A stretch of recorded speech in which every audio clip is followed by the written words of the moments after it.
Hello everyone.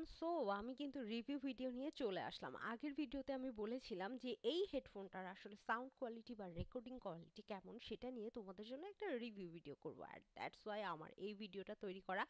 এই হেডফোনটা কেনার পর ইতিমধ্যে আমি একটা মুভি দেখেছি, কিছুক্ষণ গান শুনেছি হেডফোনটা পরে, অ্যান্ড দেন আমি যেটা মেইন কাজ, আমার গেমস খেলেছি অনেকক্ষণ, এবং আমার কাছে sound quality too much awesome মনে হয়েছে, খুবই কমফোর্টেবল, এবং এটার সাউন্ড যে ডেলিভারটা হয় কানের কাছে সেটাতে তোমার মাথার পেইন বা আমার যেমন অনেক মাইগ্রেনের প্রবলেম আছে এরকম কোনো সমস্যা হয়নি। খুবই কমফোর্টেবলভাবে ইউজ করেছি, এবং ওয়েটটা একেবারেই অ্যাফোর্ডেবল, অর্থাৎ ওয়েটটা অনেক বেশি ভারী হেডফোন না, খুবই কমফোর্টেবল একটা হেডফোন। দ্যাটস ওয়াই তুমি যখন কাজ করবে বা শুনবে মনোযোগ দিয়ে কথা শুনতে পারবে, বাইরে সাউন্ডটা একটু কম আসে। আমরা যারা বেসিক্যালি অফিসিয়ালি বিভিন্ন মিটিং করে থাকি বা বিভিন্ন মিডিয়া সেকশনে প্রোগ্রামের লাইভ অনুষ্ঠানগুলোতে অ্যাটেন্ড করে থাকি, তাদের জন্য এটা কিন্তু খুবই ওয়ার্কেবল একটা হেডফোন হবে।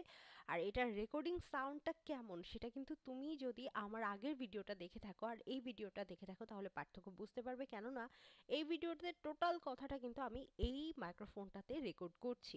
এটা কিন্তু আমি আর ল্যাপটপে রেকর্ড করছি না। ল্যাপটপে রেকর্ড করার ক্ষেত্রে কিন্তু আমার নয়েজ ছিল, বাট এটাতে কোনো নয়েজ নাই। হ্যাঁ, একদম ক্লিয়ার একটা। আর এই হেডফোনটা হচ্ছে E900 Pro।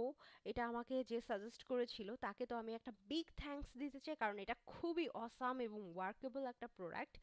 আর এটার 2-in-1 গেমিং হেডসেট, যেটা অ্যাকচুয়ালি তাই, কারণ এটার আমি রেকর্ড এর আগে একটা করে ট্রায়াল দিয়েছি। সাউন্ড ক্যাপাসিটিটা আমার খুব ভালো লেগেছে, কারণ আমি যে সাউন্ডটা দিচ্ছি এটা ডেলিভারিটা তোমাদেরকে আসলে নতুন করে বলার কিছু নাই, তোমরা পাশাপাশি দুইটা ভিডিও দেখলে বুঝতে পারবে, আমি তো ফুল স্যাটিসফাইড। আর এটা হচ্ছে 7.1 সারাউন্ডেড, আসলেই কথাটা ঠিক, না হলে এত সুন্দর সাউন্ড কোয়ালিটিটা হতো না। আমি যে কথা বলছি, আমার যে কথা বাজতেছে, বা আমি যদি এখন একটা দীর্ঘশ্বাস ফেলি সেটাও খুব সুন্দরভাবে এটা ডেলিভারি হচ্ছে।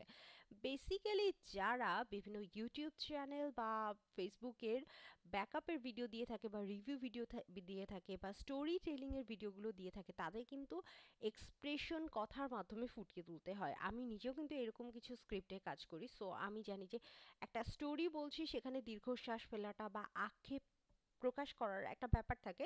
এই হেডফোনের মাধ্যমে কিন্তু সেটা খুব সুন্দরভাবে করা যাবে, কারণ প্রত্যেকটা সাউন্ড যেভাবে আমি বলতে চাই সেভাবেই কিন্তু এটা ক্যাপচার করে।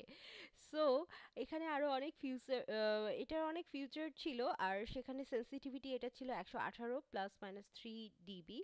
আর এখানে এটা হচ্ছে হেডসেটের জন্য, যেটা আসলে খুবই ইম্পর্টেন্ট, আর যেহেতু আমরা সবসময় মাথায় এটা পরে থাকি। আর এটার ইন্টারফেস টাইপ হেডসেটের ক্ষেত্রে ছিল হচ্ছে 3.5 mm, আর কল মাইক্রোটা ছিল হচ্ছে 6 mm। সেন্সিটিভিটি কল মাইক্রোতে ছিল সেন্সিটিভিটি -42 +-3 dB। সো এটা খুবই খুবই ওয়ার্কেবল। তোমরা যারা এটা পারচেস করতে চাও, এটার ডিসক্রিপশন বক্সে কিন্তু এটা লিংক দেওয়া থাকবে, ওয়েবসাইটের লিংক এবং পেজের লিংক দেওয়া থাকবে, সেখান থেকে কিন্তু তোমরা পারচেস করতে পারো, কারণ এটার অথেন্টিক প্রোডাক্টটা কিন্তু আমি ওদের কাছ থেকেই পেয়েছি, এবং আমি ফুল স্যাটিসফাইড এই প্রোডাক্টটা নিয়ে। সো হোপফুলি তোমরাও যারা এটা পারচেস করবে বা এটা নিবে তারাও অনেক স্যাটিসফাইড হতে পারবে। আর তাছাড়া আমি তো এটা দিয়েই এখন সব ভিডিওগুলো রেকর্ড করার চেষ্টা করব, কারণ এটা মাইক্রোফোনটা অসাম। আমি অনেক বুমে ভয়েস দিয়েছি বা কাজ করেছি, বাট এত ক্লিয়ার আমি আসলে পাইনি। বাট হ্যাঁ, 1 মিনিট, সেটা হচ্ছে যেটা করতে হবে সেটা রুমটাকে নয়েজ ফ্রি রাখতে হবে এটাতে, যদি তুমি সাউন্ড দিতে চাও, কারণ নয়েজ ফিল্টারের প্রসেসটা এটা আমি এখনো বুঝে উঠতে পারিনি, আমাকে একটু ঘাটাঘাটি করে দেখতে হবে এটার ম্যানুয়ালটা, তাহলে বুঝতে পারবো। বাট এমনি যদি তুমি নয়েজ ফিল্টারের প্রসেসটা না করেও ভয়েস দাও তাও কিন্তু অনেক ভালো হবে। তো আজকের ভিডিওটা এ পর্যন্তই। নেক্সট ভিডিওতে কথা হবে নেক্সট কোনো প্রোডাক্ট নিয়ে, আর আমি কিন্তু নেক্সট আরও অনেক কিছু ইলেকট্রনিক্স প্রোডাক্ট পারচেস করব, সেগুলোর ভিডিওর আপডেট দিতেই থাকবো পেজে এবং ইউটিউব চ্যানেলে, সুতরাং অবশ্যই আমার পেজ এবং ইউটিউব চ্যানেল ফলো করতে থাকো। সো আজকের মতো এই পর্যন্ত, টাটা।